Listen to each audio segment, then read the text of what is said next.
नमस्कार, मैं हूं रत्ना और आपका स्वागत है रत्नाज होम रेसिपीज में। आज मैं शेयर कर रही हूं किचन के बहुत ही यूजफुल टिप्स एंड ट्रिक्स जो आपको बहुत ही पसंद आएंगे। वीडियो अगर आपको जरा भी पसंद आती है तो प्लीज लाइक कीजिएगा। चैनल पर पहली बार है तो चैनल को सब्सक्राइब कर लीजिएगा, साथ में जो बेल आइकन है उसको भी प्रेस कर लीजिएगा, जिससे कि मेरी आने वाली सभी वीडियोज की नोटिफिकेशन आपको सबसे पहले मिल सकेगी। चलिए शुरू कर लेते हैं आज के वीडियो को। तो यहाँ पर मैंने मिर्ची ली है। मिर्ची काटने से कई बार हमारे हाथों में तीखापन हो जाता है, जिससे कि हम जब इन्हें फेस पर लगाते हैं, आंखों पर लगाते हैं, एक बार खुजली हो जाती है जिसे हमें आंखों पर हाथों को लगाना होता है, तो उससे हमारी आंखों में तीखापन चले जाता है। तो इससे बचने के लिए या तो आप नाइफ का इस्तेमाल ना करके सीजर का इस्तेमाल कीजिएगा। इस तरीके से सीजर से कट करेंगे तो आपके हाथों में मिर्ची नहीं लगेगी। फिर भी अगर मिर्ची लगती है आपके हाथों में तो आपको मैं एक तरीका बताती हूँ, जिससे कि आपके हाथों का तीखापन सिर्फ 2 मिनट में दूर हो जाएगा और आपको जलन भी नहीं होगी।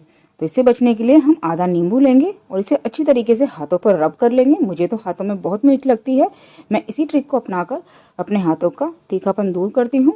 नींबू को अच्छी तरीके से रगड़ लेना है हाथों पर और 2 मिनट के लिए इसी तरीके से छोड़ देना है। उसके बाद साफ पानी से इसे धो लेंगे, जिससे कि हमारे हाथों का तीखापन दूर हो जाएगा। आई होप कि टिप पसंद आई हो आपको। आप भी इस तरीके से जरूर अपना कर देखिएगा इस टिप को। नेक्स्ट टिप है हमारी गार्लिक को लेकर कि गार्लिक को छीलना बहुत ही हेक्टिक हो जाता है और हमारे नाखूनों में भी दर्द हो जाता है। तो इससे बचने के लिए हम सबसे पहले तो इन्हें इस तरीके से अलग अलग कर लेंगे, जिससे कि इन्हें छीलना आसान हो जाए। उसके बाद नाइफ से ये पीछे का हिस्सा और आगे का हिस्सा हम कट करेंगे। उसके बाद इसे इस तरीके से छील लेंगे। नाइफ की हेल्प से हम छीलेंगे।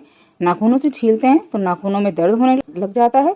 तो इस तरीके से मैं सभी लहसुन को छील लेती हूँ। ये देखिए, इस तरीके से बहुत ही आसानी से आप बहुत सारा लहसुन एक बार में छील सकते हैं। सारे को ही मैं इसी तरीके से छील लेती हूँ। ये बड़ा लहसुन है, आप कहेंगे बड़ा है तो बहुत ही आसानी से छिल रहा है। मैं छोटे वाले को भी आपको छील कर दिखाऊंगी ताकि आपको पता चल सके कि छोटे वाले को छीलना भी आसान है। तो यहाँ पर ये छोटा वाला गार्लिक है हमारे पास, गार्लिक की कलियां हैं, तो इन्हें भी इसी तरीके से अलग कर लेते हैं हम। और उसके बाद इन्हें भी मैं आपको छील कर दिखाती हूँ। देखिए, इसी तरीके से इसको भी ऊपर से और नीचे से कट करेंगे, बीच में से चीरा लगाएंगे और ये नाइफ की हेल्प से इसे हटा देंगे। बहुत ही आसानी से इसी तरीके से आप बहुत सारा गार्लिक एक बार में छील सकते हैं। इसी तरीके से सभी को छील लेती हूँ मैं। एक तरीका मैं आपको और बता देती हूँ जो कि आपको बहुत पसंद आएगा, उससे आपको बहुत ही हेल्प मिलेगी और जो लहसुन के छिलके हैं वो इधर उधर उड़ेंगे भी नहीं। हमें क्या करना है कि जो लहसुन है उसे आधे घंटे के लिए पानी में भिगो देना है। उसके बाद इन्हें छीलना बहुत ही आसान हो जाता है। अगर आपको जल्दी है तो 5-10 मिनट के लिए आप गर्म पानी में इन्हें छोड़ दीजिएगा। उसके बाद भी जो छिलका है बहुत ही आसानी से देख सकते हैं आप उतर जाता है। इसी तरीके से आप बहुत सारा लहसुन एक बार में छील कर रख सकते हैं। जो भी आपको ट्रिक पसंद आई हो कमेंट बॉक्स में मुझे जरूर बताइएगा। वीडियो अगर आपको पसंद आ रही है तो प्लीज लाइक कीजिएगा। इससे जो लहसुन के छिलके हैं वो इधर उधर उड़ेंगे भी नहीं अगर पंखे की हवा में आप बैठकर छील रहे हैं तो। देख लेते हैं नेक्स्ट टिप जो हमारे अनियन को लेकर है। तो अनियन जब हम कट करते हैं तो हमारी आंखों में लगता है और जो इसके छिलके हैं इधर उधर उड़ते हैं। तो इससे बचने के लिए हम 2 कटोरे लेंगे, उनमें पानी भर लिया है मैंने, और छिलकों को हम एक कटोरे में डालेंगे और प्याज को दूसरे में। इससे क्या होगा कि जो प्याज है उसका तीखापन इधर उधर उड़ेगा नहीं और हमारी आंखों में भी नहीं लगेगा और छिलके भी इधर उधर नहीं उड़ेंगे, बाउल में ही रह जाएंगे, जिससे कि हम आराम से रूम में बैठकर भी इन्हें कट कर सकते हैं। छिलका इधर उधर उड़ेगा भी नहीं और प्याज का तीखापन हमारी आंखों को भी नहीं लगेगा। आई होप कि टिप पसंद आई होगी। देख लेते हैं नेक्स्ट टिप। तो इस तरीके के टेप को लेकर, इसकी जगह सेलो टेप भी हो सकती है, इस तरीके से जब हम इस टेप को खोलने की कोशिश करते हैं तो इसका जो मोड़ है वो दिखाई नहीं देता है। इससे बचने के लिए हमें क्या करना है कि इस तरीके से इसके मोड़ को ढूंढकर कोई भी सिक्का इस तरीके से हम इसमें लगा देंगे, ताकि जब हम नेक्स्ट टाइम इसे यूज़ करें तो इसका हमें मोड़ जो है आसानी से मिल जाए और इसे हम आराम से यूज़ कर सकें। इस तरीके से आप बहुत ही आसानी से इस टेप का इस्तेमाल कर सकते हैं। ये देखिए, इस तरीके से भी आप लगा कर रख सकते हैं और जब भी आपको यूज़ करना हो आराम से आपको दिख जाएगा कि इसका मोड़ कहाँ पर है और आप इसे यूज़ कर सकेंगे। तो यहाँ पर मैंने ये पुराने दिए लिए हैं। आपके पास पुराने दिए ना हो तो आप नए दिए का भी इस्तेमाल कर सकते हैं। दिवाली पर कई लोगों के पास अभी भी दिए बचे हुए हैं। तो इससे हम क्या करेंगे कि चाकू की जो धार होती है ख़त्म हो जाती है तो उसे तेज कर सकते हैं। इस तरीके से घिस के ये काम हमें बहुत सावधानी से करना है, क्योंकि जो नाइफ होता है बहुत ही तेज होता है, नुकीले होते हैं, तो उनसे हाथ कट सकता है। तो इसे इस तरीके से हम अच्छे तरीके से घिस लेंगे 1-1.5 मिनट के लिए और उसकी जो धार है बहुत तेज हो जाएगी। इसी तरीके से ये कद्दूकस जो होते हैं उनकी भी धार खत्म हो जाती है। तो इसे भी हम 2-3 मिनट के लिए इसी तरीके से घिसेंगे। इससे क्या होगा कि इसकी जो धार है वो भी तेज हो जाएगी और इसमें जो भी गंदगी जमा हुई होगी वो भी साफ हो जाएगी। इसी तरीके से इसे कद्दूकस करते रहेंगे। बहुत मुश्किल काम नहीं है, आसानी से और बिल्कुल फ्री में हमारा जो ये कद्दूकस है इसकी धार बहुत ही बढ़िया हो जाएगी। आप भी इस तरीके से ज़रूर ट्राई कीजिएगा। कई बार जो कद्दूकस की धार खराब हो जाती है तो हम इसे फेंक देते हैं और नया लेकर आ जाते हैं, तो आपको फेंकने की बिल्कुल भी ज़रूरत नहीं है। इस तरीके से इसकी धार आप तेज कर सकते हैं। 2-3 मिनट के लिए इसे इस तरीके से घिसेंगे दिए से, तो इसकी धार जो है तेज हो जाएगी। और जो ये दिए का पाउडर बचा है इसे फेंकने की ज़रूरत नहीं है। इससे बर्तन वगैरह मान सकते हैं, कढ़ाई पतीले वगैरह इससे बहुत ही बढ़िया साफ़ होते हैं। तो इसी तरीके से मैं कैंची की भी धार तेज कर लेती हूँ। इसे भी 1-2 मिनट के लिए इसी तरीके से रगड़ेंगे। इस पर भी जो भी गंद वगैरह है या इसकी धार ख़त्म हो गई है वो अच्छे से तेज हो जाएगी और जो इस पर कालापन या पीलापन है वो भी साफ़ हो जाएगा। आराम से इसे भी इसी तरीके से रगड़ लेना है। इसकी भी धार या नोक जो है वो तेज होती है, तो आराम से करेंगे ये काम हम। तो यहाँ पर मैंने इन तीनों को ही अच्छे से रगड़ लिया और इनकी धार जो है काफ़ी तेज हो चुकी है। आई होप कि ये टिप आपको पसंद आई होगी। नेक्स्ट टिप है हमारी इस तरीके के प्याज को लेकर। कई बार चावल वगैरह में हमें आधे प्याज की ज़रूरत होती है और आधा प्याज इस तरीके से बच जाता है। इसे फ्रिज में रखते हैं तो स्मेल हो जाती है, तो स्मेल से बचने के लिए इस पर ऑयल लगाएंगे हम और इस तरीके से उल्टा करके रखेंगे। इससे क्या होगा कि जो हमारा प्याज है वो ख़राब भी नहीं होगा, 2-3 दिन के लिए भी आराम से स्टोर कर सकते हैं और फ्रिज में स्मेल भी नहीं होगी। आई होप कि टिप पसंद आई होगी। देख लेते हैं नेक्स्ट टिप। कई बार इस तरीके की हमारे पास पिज़्ज़ा सीजनिंग की बॉटल्स होती हैं और खाली होने के बाद इन्हें हम फेंकते नहीं हैं, इन्हें यूज़ कर लेते हैं इस तरीके के मसाले नमक वगैरह डालने में। तो मैंने यहाँ पर इसमें चाट मसाला डाला हुआ है और इस तरीके से मैं डालती हूँ तो एक साथ बहुत सारा निकल जाता है। आप भी इसी तरीके से करते होंगे। तो इससे बचने के लिए हमें क्या करना है कि ये टेप ले लेनी है। ये टेप पर मैंने सिक्का लगा रखा है ताकि इसका जो मोड़ है आराम से मिल जाए। तो इसे हटा लेती हूँ मैं और इसमें से थोड़ी सी टेप निकाल कर कट कर लेती हूँ और इसे इस बॉटल पर आधी जगह पर लगा लेंगे, जिससे कि जो ये मसाला है अब एक साथ बहुत सारा नहीं निकलेगा, जितनी हमें रिक्वायरमेंट होगी उतना ही निकलेगा। ये देखिए इस तरीके से झाड़ने पर ही ये जो मसाला है निकलेगा, बहुत सारा एक बार में नहीं निकलेगा। इस तरीके से आप भी एक साथ बहुत सारा मसाला गिरने से बचा सकते हैं और बहुत सारी बचत कर सकते हैं। आई होप कि ये टिप भी आपको पसंद आई होगी। नेक्स्ट टिप है मेरी इस तरीके की न्यू प्लेट्स को लेकर, या थालियाँ भी होती हैं जब हम लेकर आते हैं तो इसके जो स्टिकर होते हैं ये हटते नहीं हैं, ऊपर से तो हट जाते लेकिन कागज़ बच जाता। तो इससे बचने के लिए इसे हम गैस पर बिल्कुल हल्का सा गर्म करेंगे 2-3 सेकंड के लिए और उसके बाद नाइफ़ की हेल्प से ये बहुत ही आसानी से हट जाता है। ये देखिए मैंने 2-3 सेकंड के लिए इसे गर्म किया है और ये देखिए जो ये स्टिकर है कितनी आसानी से बिल्कुल अच्छे से निकल गया है। दूसरी प्लेट का भी मैं इसी तरीके से निकाल लेती हूँ। जो 2-3 सेकंड के लिए ही गर्म करना है, बहुत ज़्यादा गर्म नहीं करना है। ये दोनों मैंने निकाल लिए। इसे साफ़ करके मैं आपको दिखाती हूँ। ये देखिए साफ़ कर ली है मैंने। देखिए बिल्कुल अच्छे से साफ़ हो चुकी है, बिल्कुल भी दाग धब्बे नहीं रहे हैं। सबसे पहले मैंने एक मिक्सी का जार लिया है। मिक्सी के जार में हम जब भी कुछ पीसते हैं उसे धोकर रख देते हैं इस तरीके से, तो इसमें काफ़ी सारी स्मेल रह जाती है और मॉइस्चर की वजह से कई बार इसमें फफूंदी भी लग जाती है। तो इस तरीके से हम चिमटियों का इस्तेमाल करके इसे सुखाएंगे।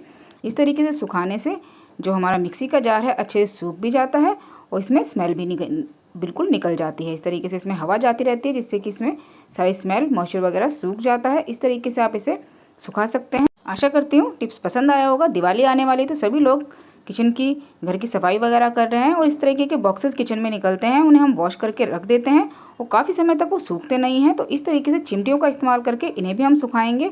इन्हें भी इस तरीके से हम 3 चिमटियाँ लगाकर रख देंगे। इसी तरीके से सभी बॉक्सेस हम सुखा सकते हैं।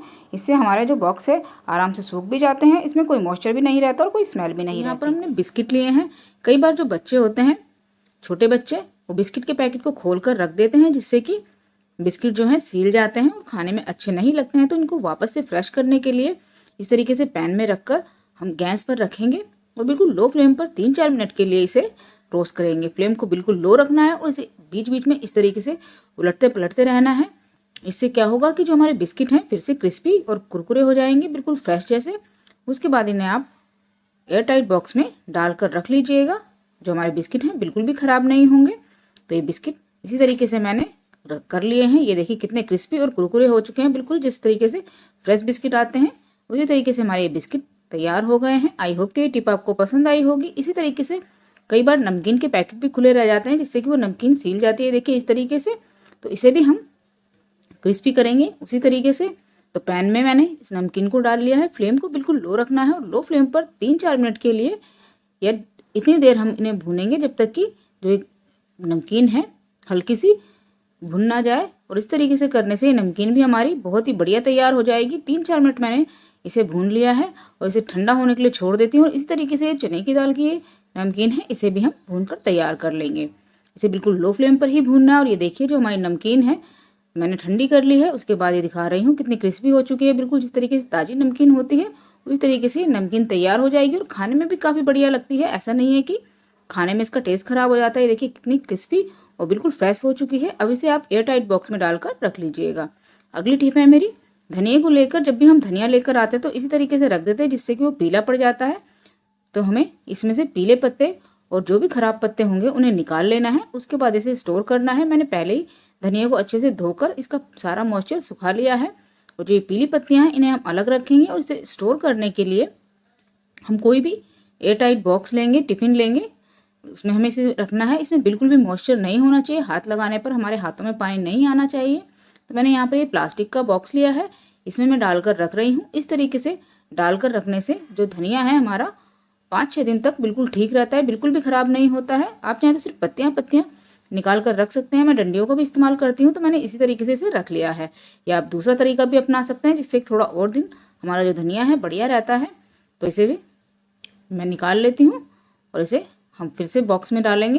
लेकिन बॉक्स में डालने से पहले हम इसमें टिश्यू पेपर या फिर न्यूज़पेपर लगा लेंगे जिससे कि जो हमारा धनिया है उसमें मॉइस्चर आएगा तो वो ये सोख लेंगे। हमें इसे फ्रिज में रखना है जिससे कि जो धनिया है हमारा काफ़ी दिन तक ठीक रहे। इस तरीके से 7-8 दिन भी हमारा धनिया जो है ख़राब नहीं होता है। ऊपर से भी इस पर मैंने टिश्यू पेपर लगा लिया है। अब इसे आप फ्रिज में रख दीजिए, बिल्कुल भी ख़राब नहीं होगा। 7-8 दिन तक आपका धनिया बहुत ही बढ़िया रहेगा।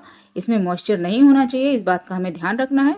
आशा करती हूँ टिप पसंद आई होगी। नेक्स्ट टिप है मेरा नींबुओं को लेकर कि नींबुओं को हम किस तरीके से स्टोर करें। तो नींबुओं को अच्छे से धोकर सुखा लेना है। उसके बाद इस तरीके से टिश्यू पेपर में या फिर न्यूज़पेपर में फोल्ड करना है और इसे इस तरीके से बॉक्स में रख लेना है। आप प्लास्टिक का बॉक्स ले सकते हैं, कांच का भी जार ले सकते हैं, या फिर आप इस तरीके से फॉइल पेपर में भी इन नींबुओं को रैप कर सकते हैं। ये देखिए इस तरीके से रैप करके हम इसमें डालते जाएंगे और जो हमारे नींबू हैं बिल्कुल बढ़िया रहेंगे।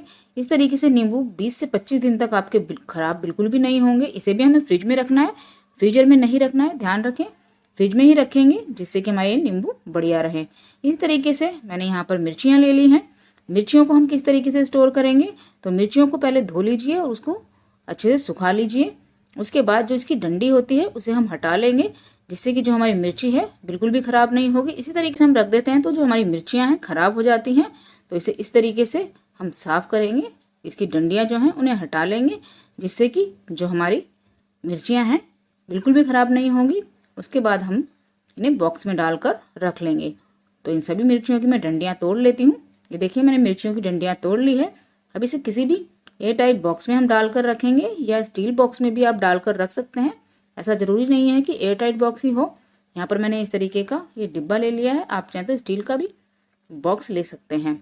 अब इसमें भी हम टिश्यू पेपर या न्यूज़पेपर लगा लेंगे। तो मैं यहाँ पर न्यूज़पेपर का इस्तेमाल कर रही हूँ जिससे कि जो मिर्चियाँ हैं उनका मॉइस्चर ये सोख ले, या फिर टिश्यू पेपर का इस्तेमाल करके इसे स्टोर कर सकते हैं। मैंने यहाँ पर ये न्यूज़पेपर लिया, इसे बॉक्स में अच्छे तरीके से लगा लेंगे।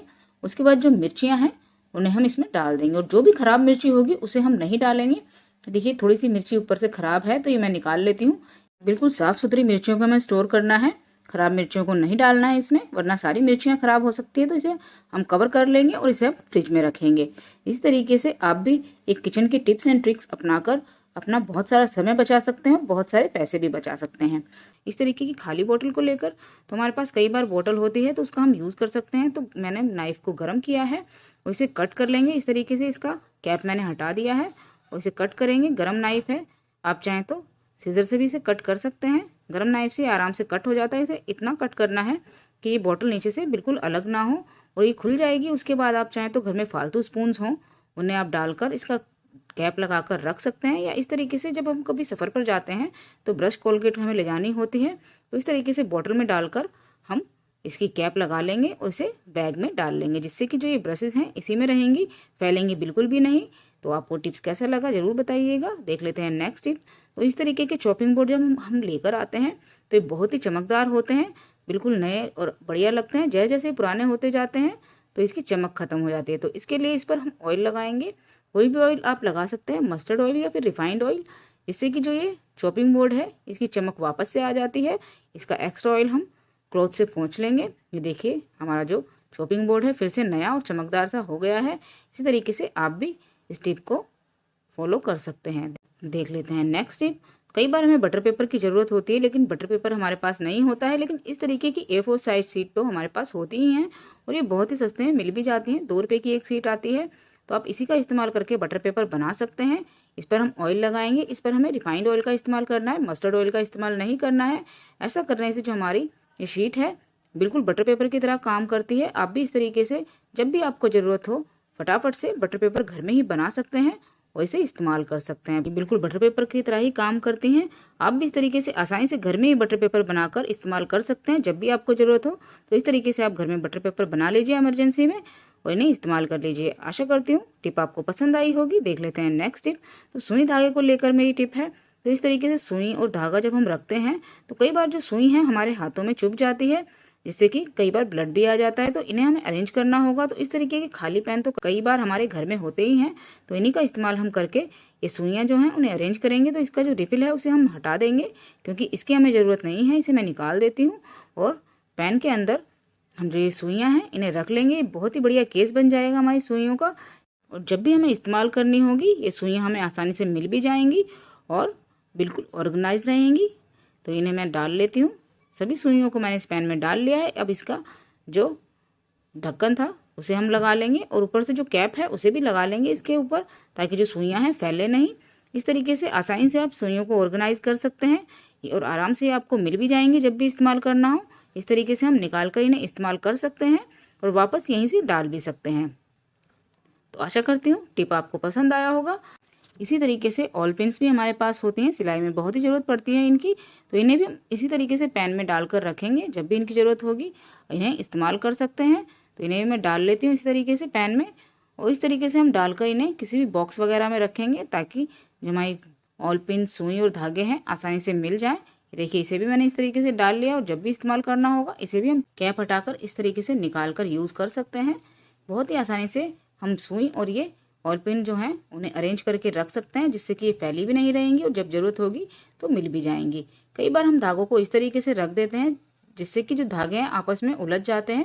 तो हमें क्या करना होगा, इसके लिए हमें धागे की इस रील को ऊपर से कट करना होगा। इतना कट करना है कि धागे कट ना हो और जो धागे का मोड़ है उसे इस तरीके से इसमें डाल लेना है, जिससे कि जब भी हम सुई में धागा डालने के लिए निकालेंगे तो इसका मोड़ भी आराम से मिल जाएगा और ये आपस में उलझेंगे भी नहीं। सभी को मैं इसी तरीके से तैयार कर लेती हूँ। देखिए बहुत ही आसानी से धागे भी हम अरेंज करके रख सकते हैं।